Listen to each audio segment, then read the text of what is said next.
اب جو اپنے کپڑے اتار کر دے دیتا وہ نبی لوگوں سے کیا لے جاتا؟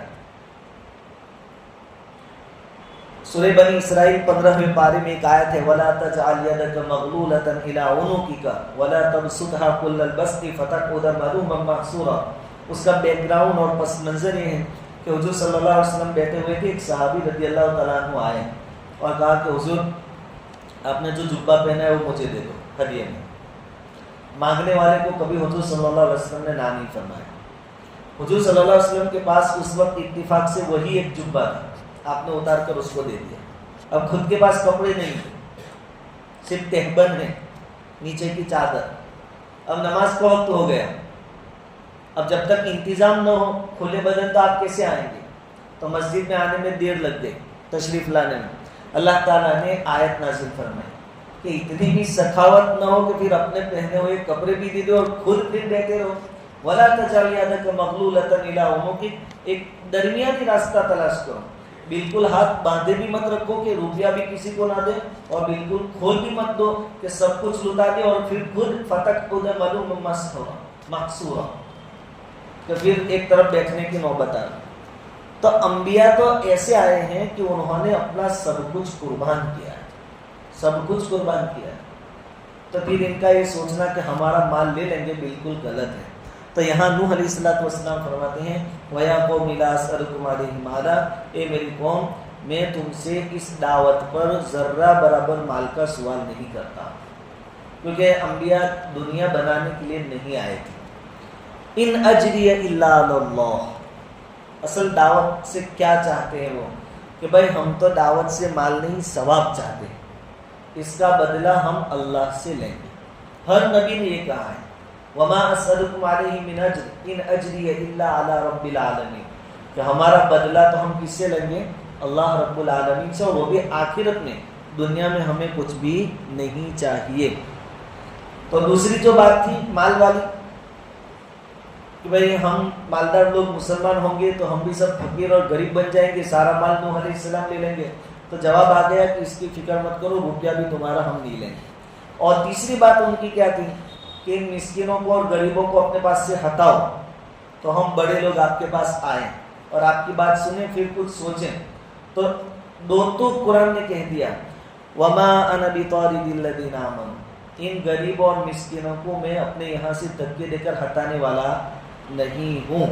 اسی پوزیشن میں انہی لوگوں کے ساتھ بیٹھنا ہے اور ایمان قبول کرنا ہے تو آؤ، تمہاری وجہ سے ان کو ہم نہیں ہٹائیں گے۔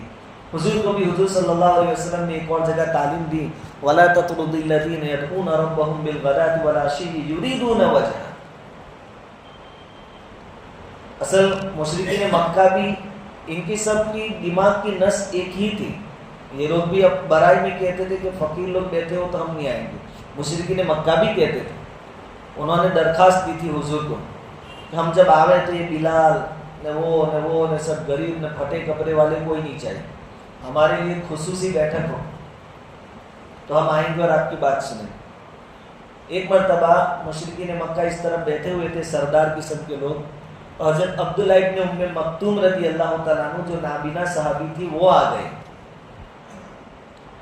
تو حضور صلی اللہ علیہ وسلم کو یہ خیال ہوا کہ عبداللہ تو اپنے آدمی ہیں، بعد میں آتے تو بھی کام ہو جاتا، یہ کسی طرح بات سن لیتے میری تو ان کو ہدایت مل جاتی۔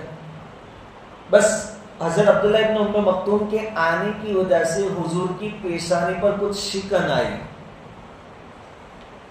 تھوڑی ناگواری کا اظہار ہوا۔ اللہ رب العزت نے فوراً جبرائیل امین کو بھیجا، جاؤ، اور سورت نازل ہوئی عبس وتولی ان جاءہ الاعمی، کہ حضور آپ نے تیوری چڑھائی ایک اندھے آدمی کے آنے کی وجہ سے۔ وما یدریک لعلہ یزکیٰ، آپ کو کیا معلوم کہ یہ تزکیہ حاصل کرے اور ترقی کرے، یہ جو غریب آیا نابینا آدمی آیا وہ۔ اما من استغنی فانت لہ تصدی، الفاظ اللہ اکبر، کہ جو استغنا دکھلاتے ہیں یعنی اکڑ کر رہتے ہیں، آپ ان کے لیے نرم ہو جاتے ہیں۔ وَأَمَّا مَنْ جَاءَكَ يَسْعَىٰ وَهُوَ يَخْشَىٰ فَأَنْتَ عَنْهُ تَلَهَّىٰ، اور جو طلب لے کر آیا ہے، یہ مفہوم میں آپ کو بتا رہا ہوں آیت، جو طلب لے کر آیا ہے اور ہدایت پر ہے، ممکن ہے وہ ترقی کرے اس چیز کے اندر آگے، آپ اس سے ذرا تیوڑی چڑھاتے ہیں، پیشانی پر بل لے آتے ہیں، ایسا نہیں ہونا چاہیے۔ تو نوح علیہ السلام نے دو ٹوک کہہ دیا، وَمَا أَنَا بِطَارِدِ الَّذِينَ آمَنُوا، تمہاری وجہ سے میں غریب مسلمانوں کو اپنے پاس سے ہٹانے والا نہیں ہوں، تم کو آنا ہے تو اسی کنڈیشن میں آؤ۔ اس لیے کہا جاتا ہے کہ اللہ غنی ہے، اس کو کسی کی ضرورت نہیں ہے۔ تم کو ضرورت ہے، ایمان لاؤ گے تو فائدہ تم کو ہوگا، اللہ کا کوئی فائدہ نہیں، تو اسی پوزیشن میں آؤ اور ان کے ساتھ تم بیٹھو۔ اِنَّهُمْ مُلَاقُو رَبِّهِمْ، حضرت نوح علیہ السلام نے فرمایا کہ یہ جو غریب اور مسکین قسم کے لوگ ہیں جو مجھے مانتے ہیں، ایمان لے آئے، ان کی بھی اللہ سے ملاقات ہونے والی ہے۔ اگر میں نے ان کو بھگا دیا اپنے پاس سے اور انہوں نے کل قیامت کے دن میری شکایت کر دی کہ ہم تو ایمان لا کر نوح کے پاس بیٹھتے تھے اور جب مالدار لوگ آتے تھے تو نوح ہم کو نکال دیتے تھے، تو پھر میرا کیا ہوگا؟ میرا کیا ہوگا؟ انبیاء مخلوق میں سب سے زیادہ قریب اللہ رب العزت، اتنے ہی زیادہ ڈرتے رہتے تھے، اتنے ہی زیادہ۔ ہمارے یہاں کیا ہوتا ہے، جو جتنا بڑا اتنا بنداس رہتا ہے کہ اپنے سے کہیں الٹا سیدھا ہو بھی جائے گا تو بھی کوئی پرابلم نہیں آئے گا۔ کل قیامت کے دن جو ہم وہ حدیث سنتے ہیں محشر کے میدان میں، تو انبیاء کی پوزیشن بھی کیا ہے، یا ربی نفسی نفسی والی، ہر ایک کو ڈر ہوگا، اپنے جیسا نہیں، آپ نے تو آپ کی زندگی اللہ کا کیا ہے، اپنے تو جنتی ہے، ایسا کوئی گارنٹی نہیں دیتا،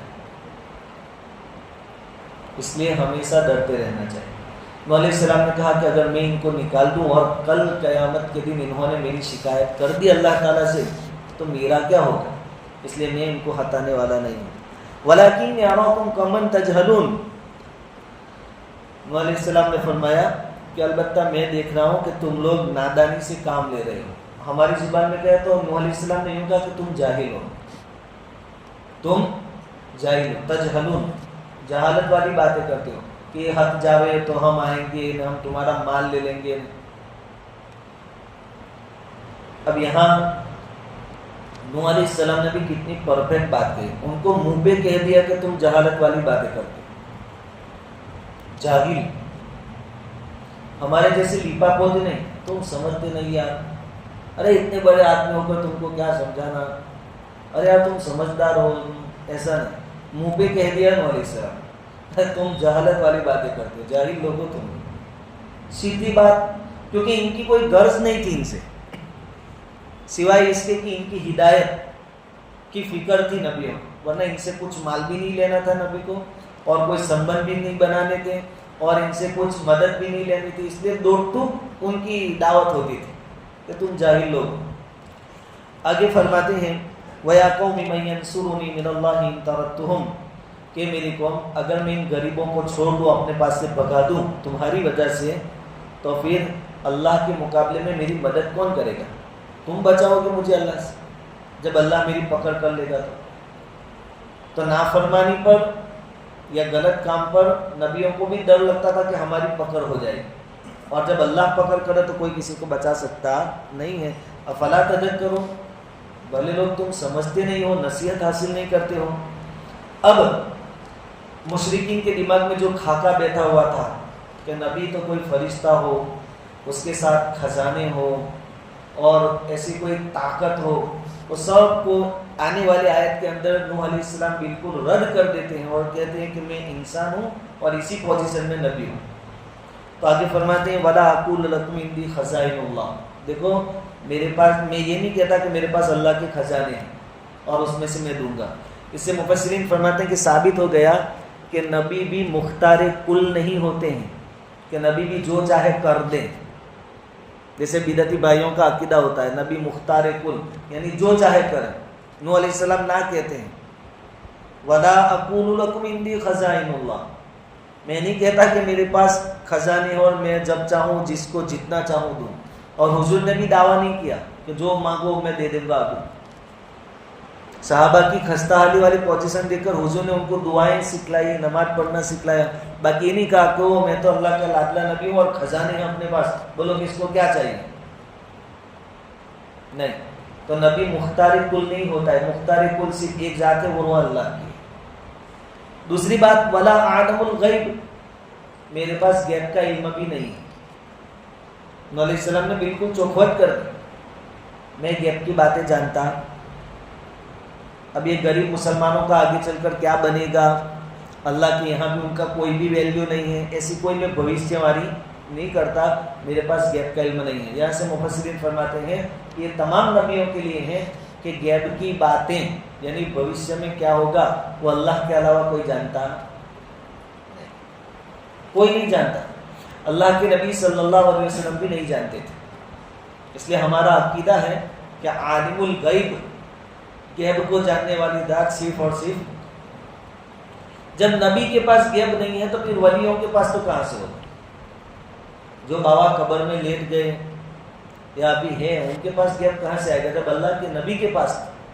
ایک اور جگہ اللہ کے نبی صلی اللہ علیہ وسلم نے فرمایا ہے کہ اگر میں غیب کی باتیں جانتا، قرآن کی آیت ہے، اگر میں غیب کی باتیں جانتا تو بہت ساری خیر بطور لیتا، یعنی جہاں جہاں سے نفع ملے ایسا ہوتا پہلے سے وہاں میں اپنا کام کر لیتا اور نفع بطور لیتا اور کبھی مجھ کو نقصان نہیں پہنچتا۔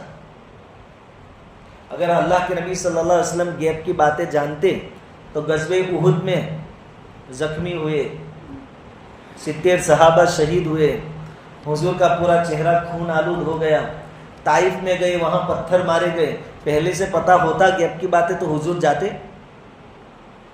یہ تو پھر نعوذ باللہ ایسا ہو گیا کہ حضور جانتے تھے کہ 70 صحابہ کرام شہید ہوں گے تو بھی سب کو لے گئے اور نعوذ باللہ مروایا سب کو، ایسا ہی ہوا نا پھر۔ ارے دشمن آتے تھے دھوکہ دیتے تھے، حضور سے کہتے تھے کہ ہماری پوری بستی مسلمان ہونے کے لیے تیار ہے، ایمان لانے کے لیے، آپ کو ایک قاری عالم بھیج دو قرآن شریف جو ہم کو پڑھا ہے۔ تو حضور نے کبھی 70 صحابہ بھیجے حافظ قرآن، کبھی 10 کی جماعت بھیجی اور انہوں نے لے جا کر راستے میں بڑی بے دردی سے ان کو شہید کر دیا۔ تو اگر حضور جانتے تو ان کو بھیجتے؟ کیا حضور نے صحابہ کرام کو نعوذ باللہ دھوکہ دیا؟ اس لیے کلیئر بات ہے کہ غیب کی باتیں اللہ رب العزت کے سوا کوئی نہیں جانتا، کوئی نبی بھی نہیں، کوئی ولی بھی نہیں۔ ہاں جتنی باتیں اللہ نے بتائی ہیں وہ جانتا ہے بتانے کے بعد۔ اب بتانے کے بعد کوئی جانے وہ غیب کہاں رہا؟ بتانے کے بعد کوئی بات جانے تو حضور صلی اللہ علیہ وسلم نے قیامت کی بہت ساری نشانیاں بتائی، یہ سب اللہ تعالیٰ نے آپ کو بتلایا، وہ آپ نے امت کو بتلایا۔ اس لیے ہمارا عقیدہ ہے غیب کی باتیں صرف اور صرف کون جانتا ہے؟ اللہ، اللہ کے علاوہ کوئی نہیں، نبی بھی نہیں اور ولی بھی نہیں۔ وَلَا أَقُولُ إِنِّي مَلَكٌ، نوح علیہ السلام نے کہا کہ ایک تو میرے پاس خزانے نہیں، یعنی میں مختار کل نہیں، میں غیب بھی نہیں جانتا، اور میں تم کو یہ بھی نہیں کہتا کہ میں کوئی فرشتہ ہوں، میں تو تمہارے جیسا آدمی ہوں۔ وَلَا أَقُولُ لِلَّذِينَ تَزْدَرِي أَعْيُنُكُمْ لَن يُؤْتِيَهُمُ اللَّهُ خَيْرًا، اور میں یہ بھی نہیں کہتا ان لوگوں کے بارے میں جن کو تمہاری نگاہیں حقیر سمجھتی ہیں کہ اللہ تعالیٰ ان کو کوئی بھلائی نہیں دے گا۔ ارے ان کے پاس تو ایمان ہے، تو وہ تو تم سے زیادہ دولت مند ہوئے، اللہ تعالیٰ ان کے ساتھ بھلائی ہی کا معاملہ فرمائے۔ تو ان کے بارے میں بھی میں یہ نہیں کہتا جیسا تم سوچتے ہو کہ یہ سب رذیل قسم کے لوگ ہیں، ذلیل قسم کے لوگ ہیں، ان کا کچھ آتا نہیں ہے، ان کا کوئی ویلیو نہیں ہے۔ کہا کہ نہیں، میں ایسی بات نہیں کرتا۔ اللہ اعلم بما فی انفسہم، اللہ خوب جانتا ہے اس کو جو ان کے دلوں میں، ان کے ایمان کو، ان کی ہدایت کو اللہ جانتا ہے۔ انی اذا لمن الظالمین، اگر یہ سب چیزیں میں کروں یعنی ان کو ہٹا دوں اور ان کے بارے میں بھی اپنی سوچ یہ رکھ لوں کہ یہ تو دنیا میں بھی ذلیل اور بے سہارا لوگ اور اللہ کے یہاں بھی ان کو کچھ ملنے والا نہیں، تب تو میں ظالم لوگوں میں ہو جاؤں۔